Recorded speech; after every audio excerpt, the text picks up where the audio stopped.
Hi friends, welcome to Kenny's Kitchen. My name is Kenny and in today's episode I'm showing you guys how I make this easy creamy Tuscan chicken recipe. I put my own spin to it and I just love it. I can literally eat this every day if you let me. So without further ado, let's go right into it.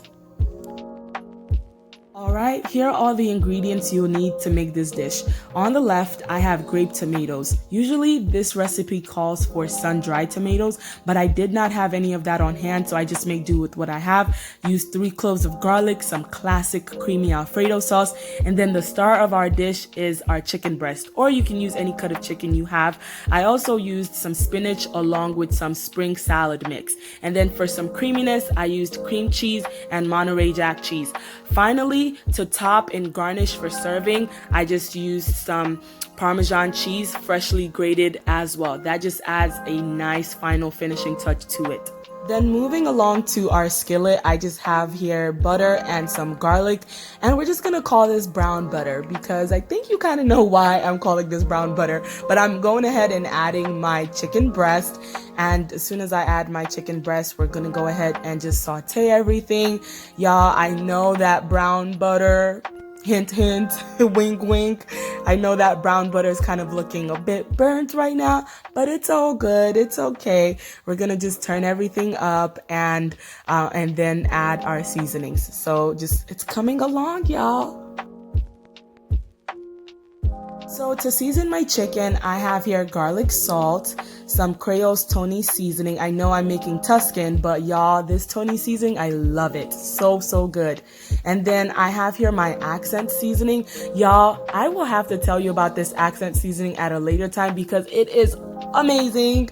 And then I have some dried thyme right here, of course, and then finally some paprika for some smokiness, as if we don't have enough smokiness in that pot with that brown butter.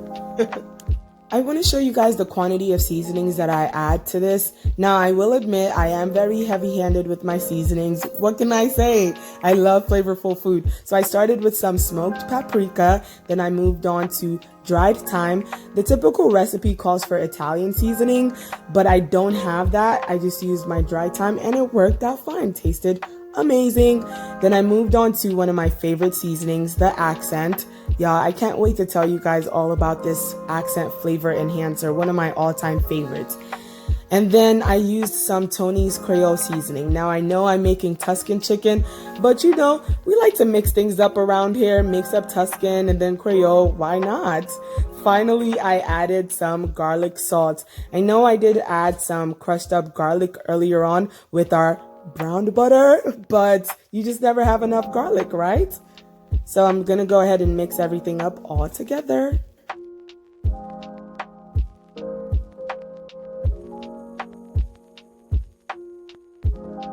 Then after our chicken has been sizzling for about a minute or so, we're gonna go ahead and add our creamy Alfredo sauce.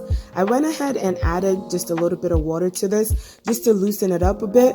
But if you don't have Alfredo sauce, you can always use half and half, or you can use heavy whipping cream. Not whipped cream, but heavy whipping cream. Those are two different things, guys. Be mindful of that.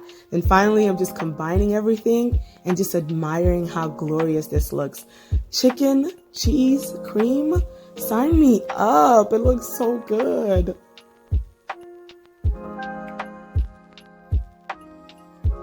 So I completely forgot to add cream cheese to the sauce earlier on, which is what I'm doing here. I really wanted to add that cream cheese as it just provides an added layer of texture and creaminess to our sauce, which we don't want to skimp out on. So I went ahead and added it, and you will notice our sauce has thickened up considerably. If you do want to loosen it up, feel free to add either water or some chicken stock to the mix.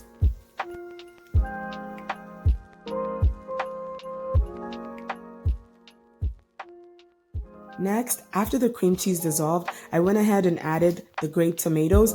It's usually made with sun-dried tomatoes, but there's nothing wrong in adding your own spin to things. It worked out fine, and I'm okay with that. So into our sauce, I'm going ahead and adding our greens. Here's another example with me just kind of adding my own spin to it. It's typically just made with spinach, sometimes mushroom, but I added spinach, salad, spring mix, and broccoli. So Y'all, that broccoli was so good. I just loved that crisp. So I'm now combining everything together just so the spinach can slightly wilt down and our broccoli can have a nice crisp to it. We don't want this to overcook at all. So just keep an eye out for it as you combine. So here it's just sizzling away for about 30 seconds or so. I went ahead and added some cayenne pepper and black pepper just for an additional kick. And I'm also adding some more Alfredo sauce. I did also add some more water to loosen up the sauce a little bit. So that's why you kind of see the bubbles popping. Then finally, I'm just adding our freshly grated Parmesan cheese. This is just such a great bonus for our finishing. Then I'm just staring, staring for everything to come together, especially since I added the cayenne pepper and black pepper. I wanted everything to come together. Guys, trying to stare in one hand and record with the other was a struggle. Kudos to all YouTubers out there, man. The multitasking was real. So at this point, I'm done because this is the exact consistency I'm going for. I'm going to turn off the burner, serve, and show you guys the finished outcome. Here is the finished outcome. Doesn't that look amazing? Like, y'all, I'm not only saying this because I made it, but this stuff was good, okay? I threw down. I went ahead and garnished with some red pepper chili flakes and Parmesan cheese because I'm trying to be fancy and bougie like that, okay? But anyway, it was amazing and obviously, as you can tell, very simple to make. I really love this recipe, especially because it's so versatile. You can eat it on its own, serve it with maybe cauliflower rice, cauliflower mash, noodles, miracle noodles, edamame noodles, konjac noodles. The possibilities are seriously endless. I'm gonna go ahead and make this again, and let me know when I make this again, should I add shrimp to it or just kind of leave it with the chicken? If you end up making this, let me know in the comment section. Don't forget to share, comment, and subscribe. I'll catch y'all in my next one. Peace.